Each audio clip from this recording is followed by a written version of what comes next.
Welcome once again to the Casper podcast, where we take a deep dive into blockchain technology and speak with those who are building the future of the decentralized web. I'm your host, Joe Benso, and as usual, I'm joined by my colleague, Matt Schaffnit from the Casper Association. Thanks again for joining me today, Matt. Absolutely. And we're joined by Ralf Kubli. Ralf is a board member at the Casper Association and a modern thought leader on blockchain and finance. So Ralf, thanks so much for joining us on this podcast. If you can just give us a quick intro on kind of how you got started into blockchain and the Casper Association.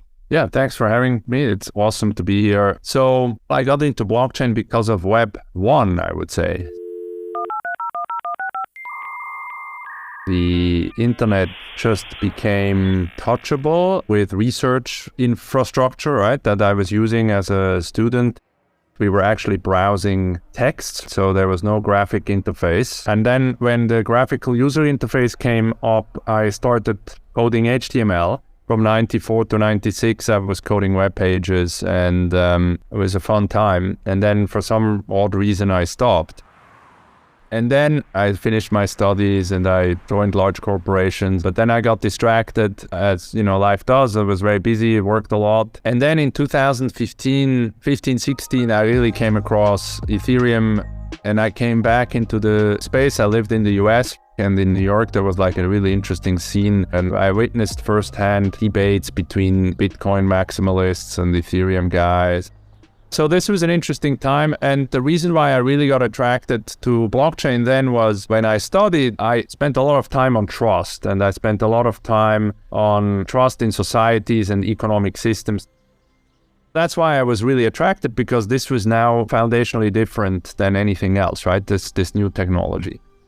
And why is this so exciting? Because in many societies, the cost of trust is really high, which means that you spend an inordinate amount of time, money, and effort to produce trust in order to enter into an economic activity. Now, when you think about Switzerland or the US or Germany, Canada, in general, you can trust in both institutions and in your counterparties, that people actually obey contracts that they enter, etc. That's okay. But very large portions of the world's population do not live in these countries. They live in countries where it's very difficult actually to do business. So Bitcoin or blockchain in general has been described as the trust machine. So it's very relevant what you're saying. It's also been said that we are at a point right now in the development of blockchain and the potential of blockchain that is just as significant if we were back in 1995 and someone said there's this thing called the internet and it's going to disrupt and change society as we know it. Would you agree with that? Where would you say that we're at in terms of blockchain development and its impact on society? Is it as important as the internet has been? And maybe specifically around smart contracts and NFTs, does it carry that same weight and significance at this moment? I think it does. Yeah, you can say, we're at 1995, which is maybe true, or maybe we're at 1999. I don't know. It's difficult to judge, in the comparison to the Web 2 development. But what we can probably say for certain is that it takes a lot of time, and it's unknown what the trigger is for these technologies to be widely adopted.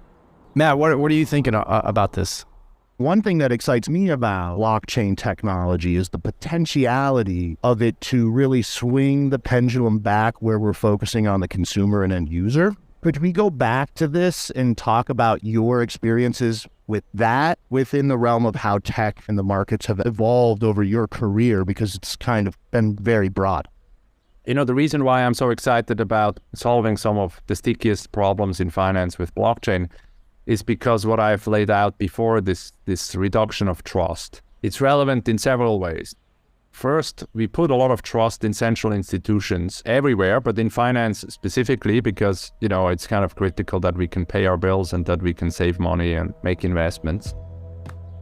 So we just assume that they work and they do it right, and we trust certain brands and managers and so on. And this is a problem, as we see again and again, and then it causes big disruptions.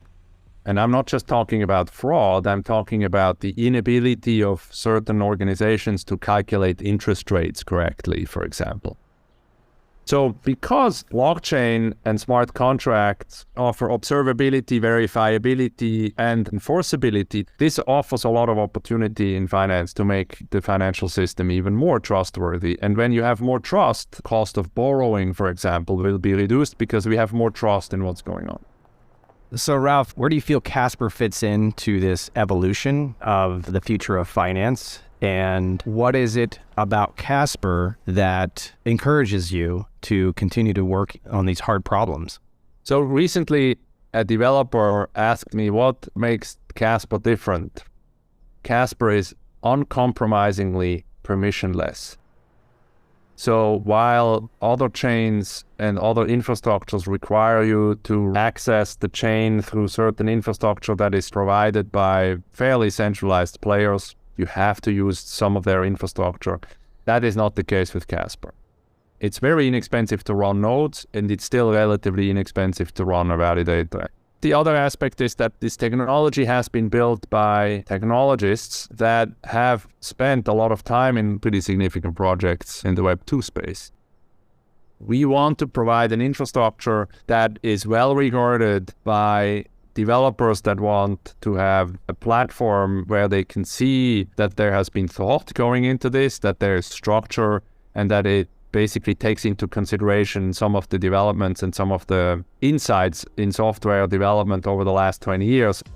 I was wondering if you think the amalgamation of the many antiquated tech stacks in the money center banking system that have accumulated over the last 75 to 100 years in the mass consolidation of the system will at some point reach inflection point at which the cost benefit of deferring your switch over to a new tech stack, right? Will that reach an inflection point, do you think, because you've been in the side of many of these financial institutions, that we're getting closer to that?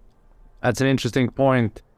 Many of these systems reach their end of life, and quite frankly, the industry has thought since 2017 that tokenization is a great way out of this mess, but it's not without a proper consideration of what is represented by a token.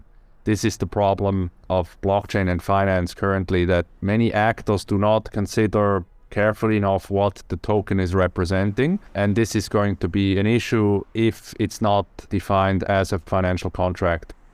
I want to ask you about a project called Nucleus Finance that's building on Casper. Can you tell us a little bit about the business model and how they're using Casper to bring innovation to the world of finance?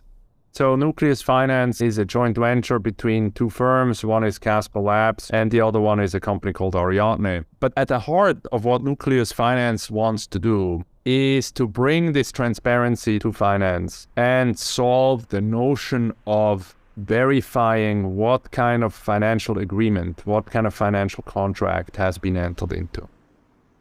And Nucleus Finance has proven now in several proof of concepts and now also with live customers that it can produce basically near real-time balance sheets. So Ralf, like in a nutshell, Casper has a vision, but give it a 30,000 foot overview of the vision of Casper as we're going forward, solving these problems or attempting to solve these problems and having a huge impact on the future of blockchain, the future of society, really. What are the most critical topics for you for Casper? So we think along the lines of topics that we believe are really relevant and are here to stay. So one is tokenization. We believe that everything will be tokenized. That obviously is true for financial assets, but it's also true for other assets, real assets that will be represented on chain. We believe that that's an important topic, so we want to work and provide infrastructure for tokenization of any asset. And then out of that comes the creator economy. So really the ability of individuals or groups of individuals that can monetize the work, the intellectual capabilities, the design capabilities, the musicians. Then we mentioned algorithmic standards. We believe that algorithmic financial standards are key to revolutionizing and changing finance and are a precondition for DeFi to be successful over time. And then, of course, related to the creator economy is how this ownership of these assets, so there could be patents, copyrights, and of course, legal ownership, how this will change on the basis of these new technological capabilities. Those are the 4 areas that we think are big topics, and we would like to provide solutions to solve some of these sticky problems or build new business models on top of Casper. Amazing. Really appreciate the insights and appreciate your time today, Ralf, and looking forward to keep things going. This is a bit larger conversation than we have time for today, so I think we're going to leave it there and pick it up on the next episode. And if you are enjoying these conversations on the Casper podcast, be sure to subscribe. You can also leave us a voice message for a chance to appear on a future episode. We always love to hear from the listeners. So until next time, keep building, and we will see you on the next episode of the Casper podcast.